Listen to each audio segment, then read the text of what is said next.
And welcome into PressBox Live. I'm Stan the Fan Charles of PressBox and PressBoxOnline.com.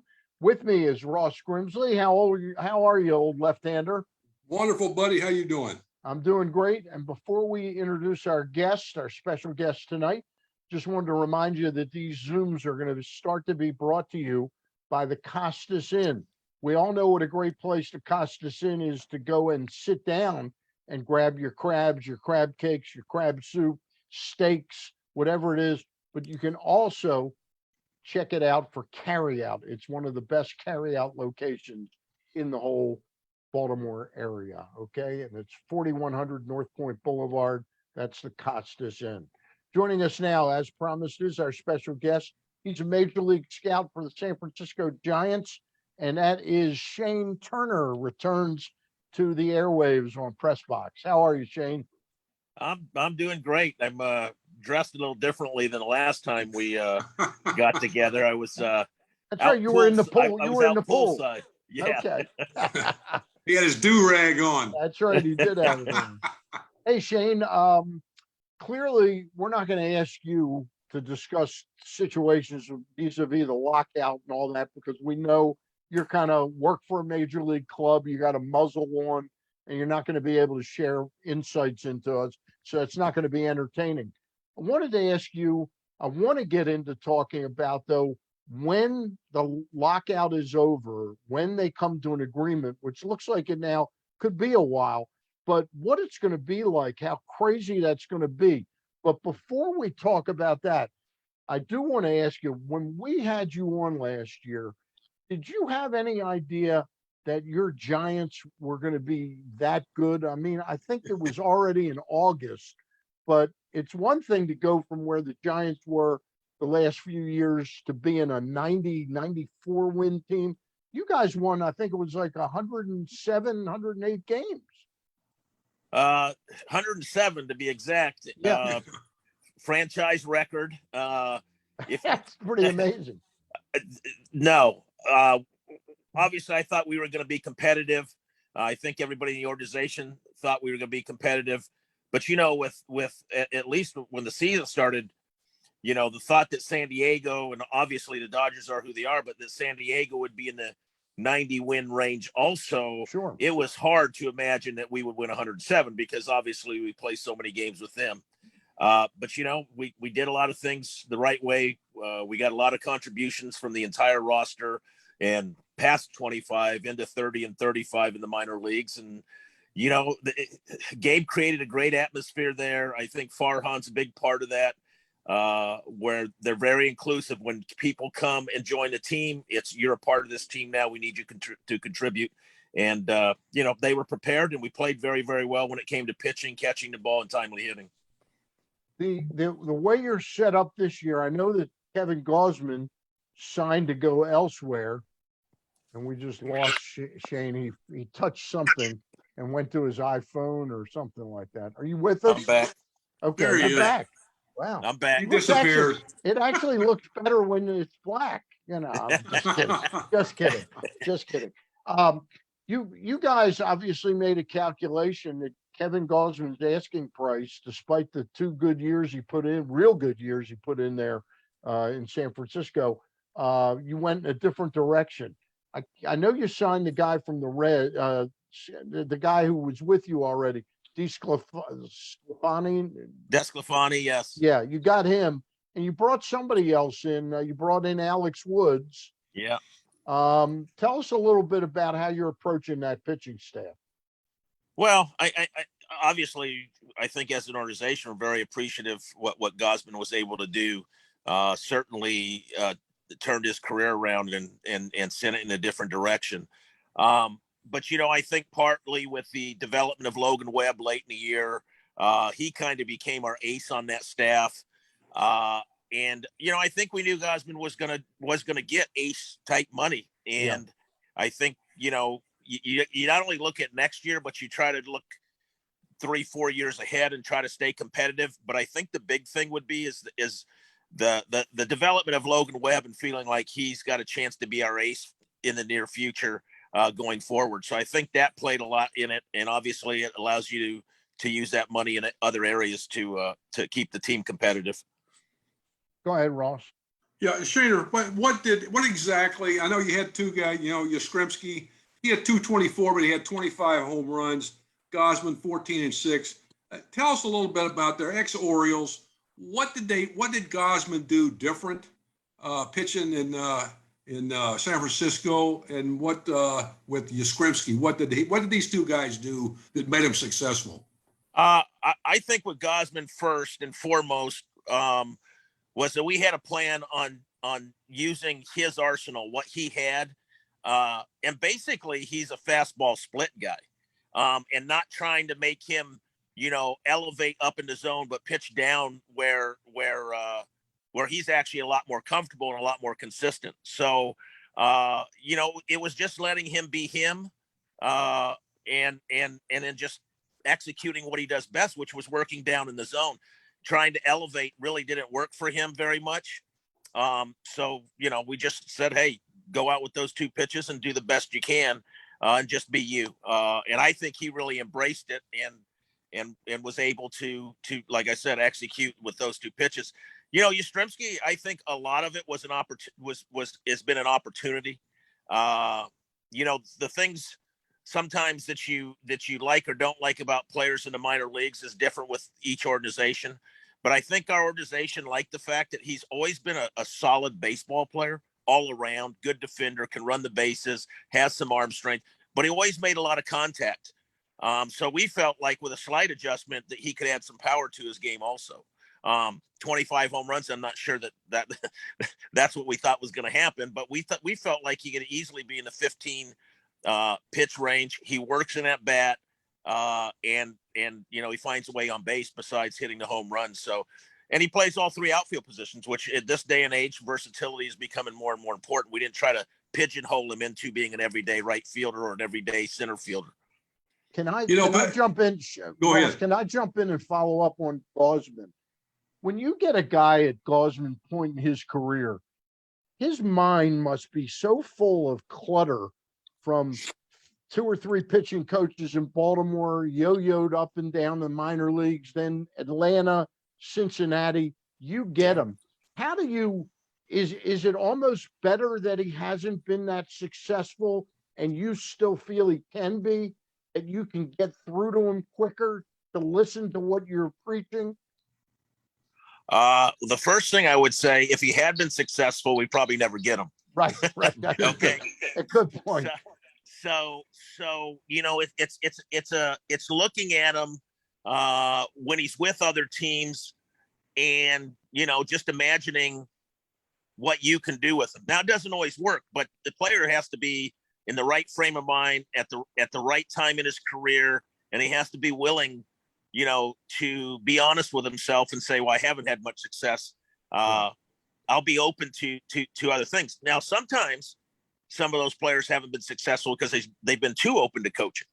I just think we basically wanted him to clear his mind of all the things people had asked him to be prior, that we're going to try something, and, hopefully you're open to it. And I just think he embraced it. I know he made a comment in an article about basically simplifying things and just being himself. How did pitching in San Francisco, that ballpark, how did that help him? Obviously, hey, you want to pitch in Cincinnati, or you want to pitch in San Francisco on a cold, damp night when the ball doesn't go anywhere? I mean, it certainly helps. It makes them more aggressive, and you hope that they take that on the road with them. But if you really look in our division, Dodger Stadium, San Diego, they're not hitters parks necessarily either. So I think it helps guys who've lost aggressiveness in the strike zone, helps them to find that again, because our park and a couple parks in our division a little more forgiving. Well, that's like, they moved the left field fence back in Camden Yards. And Camden Yards is a place where they've hit probably more home runs over the last several years than any park in baseball. So one of the things is, how's that going to affect the pitching in Baltimore? And obviously pitching in a park where you can be a little more aggressive it should help the pitching. But then again, you talk about your Skrimsky hitting 25 home runs in a park where the ball doesn't travel. You go, wait a minute, what's happened here? Because the Giants, didn't they lead the league in home runs? I think we were second in all of baseball and first in the National League. Yeah, which is crazy. Which I'm going, what happened there? The wind changed directions or something? What happened? There's a couple changes in the park. They brought center field in because they moved the bullpens out there, and then they took away remember the chain link fence that used to be in right field. So they said that they said basically the winds have changed, and some balls that would go out to center field that would normally be outs or doubles have kind of left the park a little bit more. Yeah. So, my point to Baltimore moving the fence back, how far did they move it back? Because every time I see a home run there, it's like 15, 20 rows into the stands. They moved it about 30 feet. Isn't that right, Stan? 25, 30 feet, and they raised the wall. And it's going to be 12 feet high, I think. Okay. Yeah. Okay. Now, that's interesting. Now, look, I seem to be the only one preaching to the choir. I understand why they're doing that, but it's really funny. That ballpark opened in 92. I remember when they had Musina, Scott Erickson, and Jimmy Key, they weren't giving up that many home runs. And then in 2012 to 16, when they had Tillman, Chen, Jason Hamill, I don't remember them giving up home runs, but boy, when they brought in Dan Straley, I mean, that guy was like, so they had a horrible pitching staff from 97 to 2011, and they've had a horrible pitching staff the last 3 or 4 years.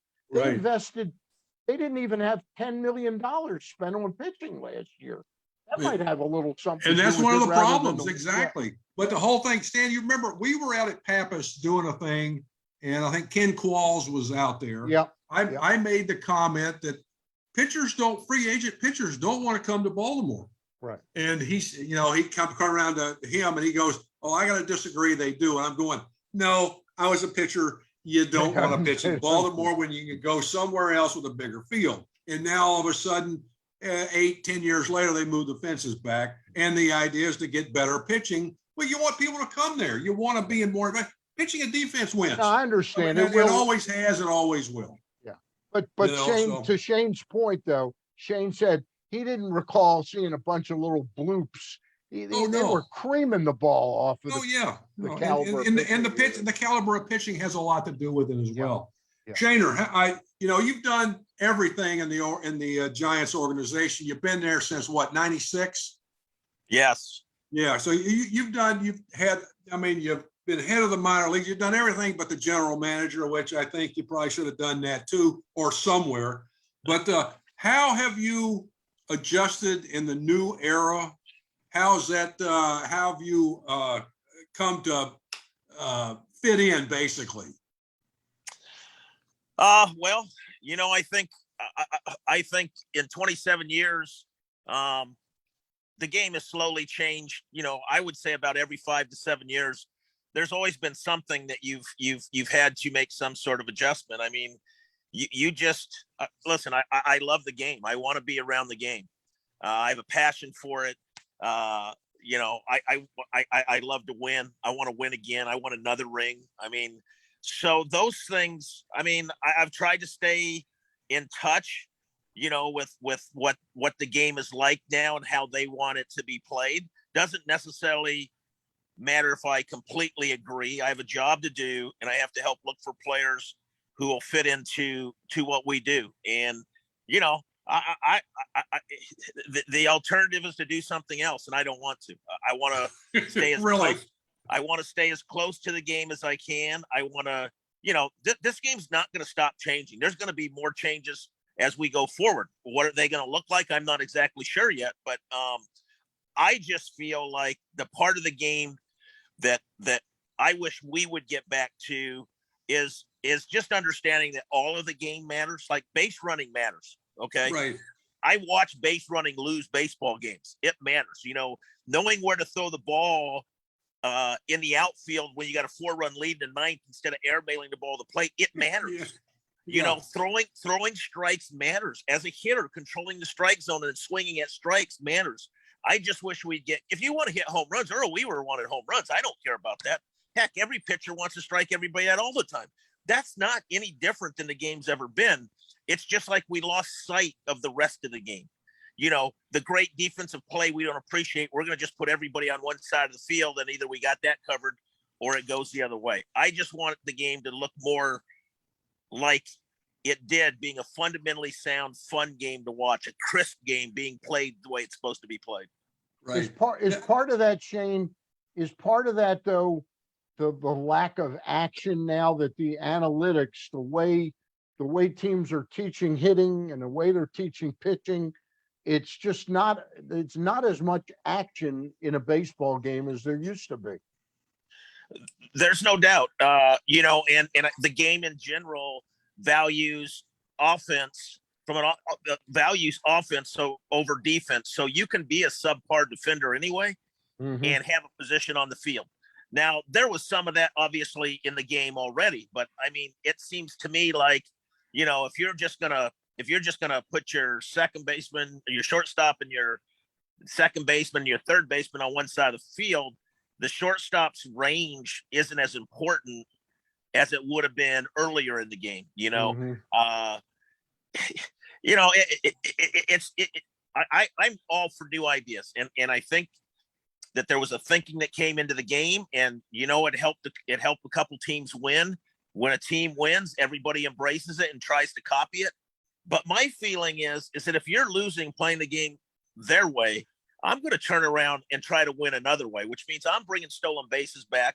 I'm bringing defense back. I'm bringing base running back, because if I can't bang with you, I got to beat you another way, And I think that unfortunately most sports are copycat. If somebody's successful doing it one way, everybody's going to jump on board instead of trying to figure out the next new way to win. That's why I love talking baseball with you, Shane. Do you see obviously, I think at your lower rookie ball, A ball, that is the foundation for a lot of these guys start in baseball. Now, you would probably want some quality people in those positions to pass on information, valuable information, usable information. What I'm getting to is now they're hiring people out of high school. They're hiring people out of these different facilities. They're hiring softball people. Where is this going? Is this the right thing? I mean, I understand that you're probably saving money doing that, but I would think, and we did it when I was with the Giants. You were there. We had quality people at the lower levels that passed on the information, that valuable information that you're not going to get from these people. What's the deal here? Well, and obviously it's a hard question for me to answer. Right. No, I understand that. What every organization is thinking. I mean, there was always some of that, but usually you would have a young person around a veteran staff, and they would learn from that veteran staff. Right. Every day for a young coach was a learning experience. Like I said, when I got into player development, the Jack Hyatts, the Joey Malfitanos, the Gene Kleins, the Ron Perinow. I mean, I had so many years of experience to go ask a question or ask, why did you do that? That's what I get worried about. I have nothing against young coaches. I think the more experience you have in the game, obviously, the more you can teach. I don't know when playing the game became a bad thing, because you experienced everything those players are going to experience, and I equate it with this. Listen, I think you want a mixture on any minor league staff of youth and experience and everything in between. But I know that if I need open heart surgery, I'm not going to a plumber. If you get my drift. So if I want to be a major league player, I want to be around former major league players, because they did it, Yeah, so right. Yeah. That's the best answer I can give you. That's a great. That's a terrific answer. Makes a lot of sense. Yeah. Hey, Shaner, yeah, go ahead. Go ahead, Ross. Go ahead. No, I was going to ask, scouting. I mean, and you scout. We talked when you were here last year before. You're doing the rookie ball, seeing some guys and stuff. What kind of players are you seeing obviously ability wise, I mean, they're the biggest, fastest, strongest than they've ever been. But overall, what are you seeing from players at the lower levels coming into the game? And even some of the older guys, what are you seeing now? Obviously, there's no doubt. I mean, they have every advantage you could possibly want as an athlete, maybe too much at times. But I mean, all the information, all the technology, I mean, the nutrition, the ability to work out year round. I mean, they have such an advantage to maximize their talent. The one thing that I get concerned at times is I don't see players compete the way they used to. Like when you're in a game and I'm hitting this at bat right now, it's the only at bat that matters. When you're on the mound, this pitch, this hitters, like they don't compete like that anymore. There's already a bigger picture in their head, and I think they forget about the moment. Well, I want a bunch of guys who compete every day. Not only for their job, but for their teammates to win. And I just think a lot of this has to do with the showcase type baseball they're playing, where scouts show up and they hit the ball as far as they can, throw it as hard as they can, but they're not actually competing to win a baseball game. That's the biggest concern I have now. And I'm not saying it's every single player. I do see some competitive players. Most of them, for me, tend to be from the colleges now, because wherever they were expected to win. But I appreciated one thing when I left college and played for Augie Garrido. The first thing that Buck Showalter said to me after 10 games was, "You know how to win. You play the game the right way. You're a fundamentally sound player." That's awesome. I didn't have to learn any of that. I learned that in college. So I got to work on my hitting and my defense and my other parts of the game. Now there's just so much to work on with players. And here's the concerning part to me is that I don't think they're doing as much work. So if there's so much more for them to learn, like they're not getting on the field and making the adjustments they need to make. They're not getting on the field and putting all this information they got to use. It's like, play the game. There's no, infields. There's very little batting practice. And from a scout standpoint, I mean, you like to use those things, one, to see what they're working on, two, to see what their work ethic is like, and then when you get to the game, see if they're even coming close to applying what they're working on. Well, they're getting plenty of rest, though. I Talking won't with- go there. We're talking. How I with- feel about rest. I We're know. talking with- We're talking with Shane Turner, Major League Scout for the San Francisco Giants. Shane, again, we're not going to ask you a question specific to the lockout, but I do have to ask you right now. Remember when the lockout occurred, it knocked out the Rule 5 draft in early December at the winter baseball meetings because there were no winter baseball meetings. I just read something the other day that some of the teams are not letting other teams' scouts into their facility to watch their players until the Rule 5 draft is happening. So what happens when the minor league season starts April 6th or 8th? And if there's no Major League Baseball, will you be able to scout minor league games at that point in time if no Rule 5 draft has occurred?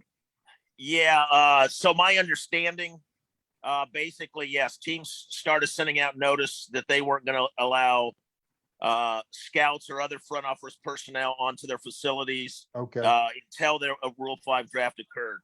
But once the minor league season starts, I don't believe the organizations are going to be allowed by the commissioner's office to not let scouts do their job. That's at least the hope. I not real happy about it, not just because I'm a scout, but because, you're assuming every team wasn't prepared for the Rule 5 draft to begin with. Right. Okay. Yeah. And the other part of it is I've always felt like when I was a director of minor leagues for the Giants, I wanted other scouts to like my players, because if Brian Sabian needed to make a trade, I needed those guys to like my players, Right. So the only way you're going to like them is if you see them play. and you get to write a report and have an opinion on them. So if for that one guy that maybe you might lose because you're letting somebody into spring training, last year's performance, in my opinion, still counts. You can overestimate what you see in spring training in a short window. So to me, we were prepared for the Rule 5 draft. We did a lot of work, not only scouting at the end of the year, but doing video work on players. Like, we're prepared. So I guess the fear might be that a guy who was injured, that you have left off the 40 man because, well, they didn't see him play last year, and now all of a sudden he's playing and he's not on your 40 man. You might get one or two misses where teams pick up a good player, but I think you got to have the scouts out there, you know. I mean, and the thing is, that player has to make your roster, has to make your 25-man roster. Right. So, I mean, in any given year, how often does that happen? Yeah. You know, a couple players. Yeah, You know, about 5 or 6 or 7 or 8. Yeah. And some of those don't even stay for the entire year. Then you end up offering them back, or you make a deal to keep them in your organization. So you don't lose a player for nothing. You get cash, right. You get another player.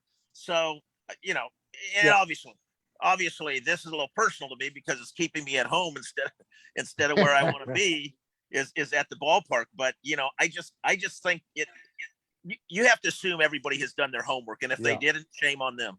Yeah. Hey, one of the things I did want to talk to you about was asking you your opinion of what it is going to be like, though, when they come to an agreement, whether it's March 5th, March 20th, April 15th, there's going to have to be a spring training, and there's going to have to be a signing of a glut of free agents. I guess the better prepared teams and the teams like the Giants who might have some cash, they might get a couple good deals in the free agency market. I know you can't mention names, but how do you think all that's going to sort out in a 3 to 4 week period? Well, hypothetically, I would believe every organization has done their homework on who they want, who they're going after. So they're prepared.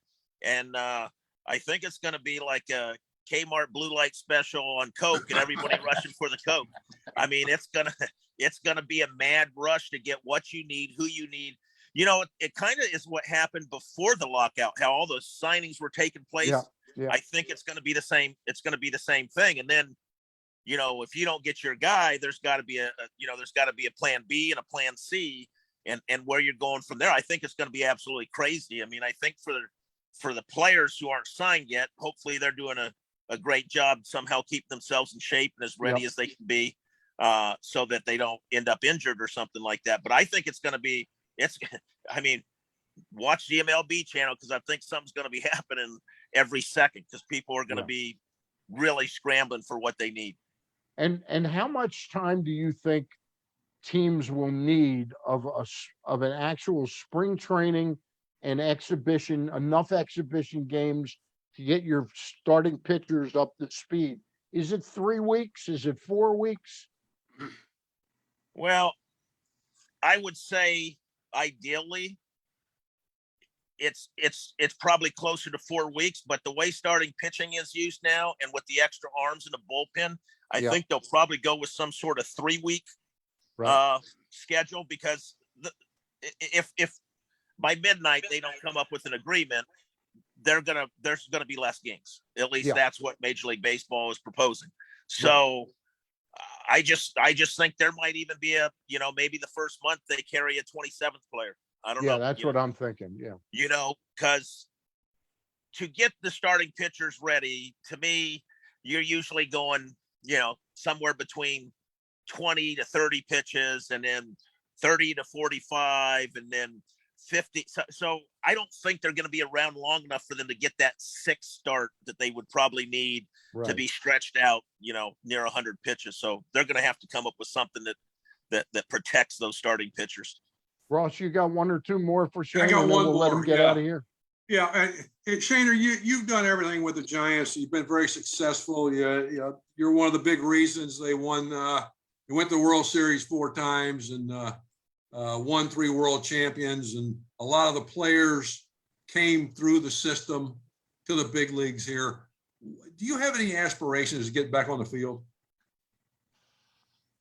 Well, I would never say never. I mean, I love this game. I miss being on the other side of the screen for sure. There's no doubt. I mean, you know, the teaching, the relationships, the competition. I mean, you know, I love coaching third base. Like that's the closest you get to being a player again, because you either make a mistake and get booed, or you do your job and nobody knows it. But the answer isn't no and it isn't yes. It would have to be the right situation. I loved being the director of player development for the Giants. No doubt. I loved, you know, working with my staff and being influential with the players' careers and you know, even you know, you also afterwards. you were in the major leagues several times at the request of the manager, of the general manager. You spent time there that a lot of people don't realize. So you do have experience at the big league level. I guess one of the questions I have with the new regime of players now and the front offices, does that are you able to adjust to that to get back? You know, I mean, I listen. I think it's all about communication. So I think if the opportunity happened and I'm in that atmosphere, that I'm certainly willing to listen to anything anybody has to offer. But I also think I have something to offer and they can learn from me too. Right. Listen, the game has changed, but there is some good in some of the changes, you know, but I think we're losing. I think it's that personal touch, man. It's somebody being there. You know me. I said we coach before, during, and after. Well, you know, I don't think a lot happens after a game in the minor leagues or the major leagues anymore. I think everybody goes home. You know, there's there's like, man, you fight for the guy next to you because you have feelings for that person, man. And some days, yeah, you might want to fight him, but he's still your teammate, just like your big brother. And I think that we're seeing a lot of great players who are individually great. And, you know, sometimes would they like to win? Yes. But are they selling out to win? I'm not sure. But I also think that if you're around the right people, that they can develop that skill also to compete all the time. It's tough. You know, I don't know. I mean, I can't say no. I would I love to manage in the big leagues? Yes. Would I love to be a general manager? Heck yeah, I would be. Would I love to be a director of player development? Yes.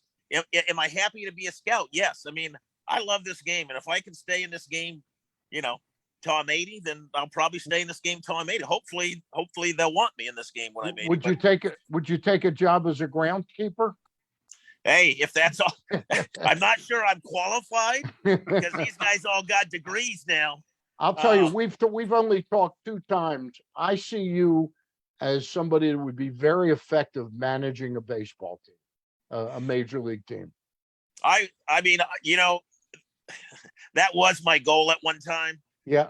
And, you know, but being around the young players, like I felt a need there that they needed somebody who put their career before their own, for them to achieve any kind of success whatsoever. And I found a lot of gratification in that. And, you know, 10 and a half years managing, 22 years in player development. I've helped produce a lot of major league players for the San Francisco Giants, and I'm very proud of that. So, you know, hey, we'll see. Got 2 quick names I want to ask you about. It would be really a stupid way to ask the question, do you like and respect Farhan Zaidi? But what impresses you the most about your general manager? Great communication skills. He has a very clear vision of what he wants the organization to be and where it's going, and it communicates that very, very well. Like, you're not confused. You know what we're looking for. You know what we're trying to do. And I think the relationship that he has built with not only Gabe, but also with ownership has really made the transition to a new regime really smooth for the most part. And, you know, hey, you know, he's a really smart guy, but I feel like he can talk to anybody. You know what I'm saying? Yeah. And the last name I want to ask you about, you worked alongside Bruce Bochy for a long time. Do you think he's managed his last major league game, or do you see him? Because I was a little surprised his name wasn't bandied about in San Diego a little more. I love their move to Bob Melvin. He's very solid. But you think he'll manage again, Bruce? First of all, I would say this. I was surprised. I thought with all my heart he would get the Padre job. I really did. I did too. I hope if he wants to manage again that he gets that opportunity. I think he's earned that, obviously, throughout his career, but especially what he did with us. You know, Boch is a lot more complicated than I think most of the baseball world would give him credit for. He's intelligent. He knows how to communicate. He knows how to delegate. He has a good feel for when to go in that locker room and maybe turn the heat up a little bit. He has a good feel for going in there and knowing when to take the pressure off. I mean, he just really has a good feel. Yeah. I thought if in our 3 championship runs, obviously we had a good bullpen, but he handled them masterfully. And, you know, really when you look at it, we had different closers all the time. Some of the same guys, but Romo closed some, you know, Brian Wilson closed one year. So it would be a shame if he wants to manage again, if he did not, because I certainly think even when he left, he still has a lot to give to this game, and he could help an organization get ultra competitive in a hurry. I feel the same way. Thank you for doing this again, Shane. For Ross Grimsley, I'm Stan the Fan Charles. We thank Shane Turner and remind you that pretty soon the Costas Inn, an old name in Baltimore, will be the sponsor of these Zooms, known for years for being a great place to go get food, but now also known as one of the best places in town to get carry out. And Shane's up in Reading. It's probably about 3.5 hours, but we could work it out. Shane, thanks for doing the show. We've done it before. Yes, we have. Absolutely, guys. Hey, anytime. I had a blast. All Thanks, right. buddy. Thanks, Shane. And we'll Tell see you Beth next. hey. Yes, Ross. I say, tell Beth, hey. Okay. I will. Oh, okay. All right. I'll talk to you guys soon. Thank you for doing All right. this. Bye-bye. Absolutely. Thanks, Take care. Shannon. Yeah. See you Thursday night. Our guest will be Bruce Cunningham. Gary Stein and I will interview him Thursday night at 7:00. Bye for now.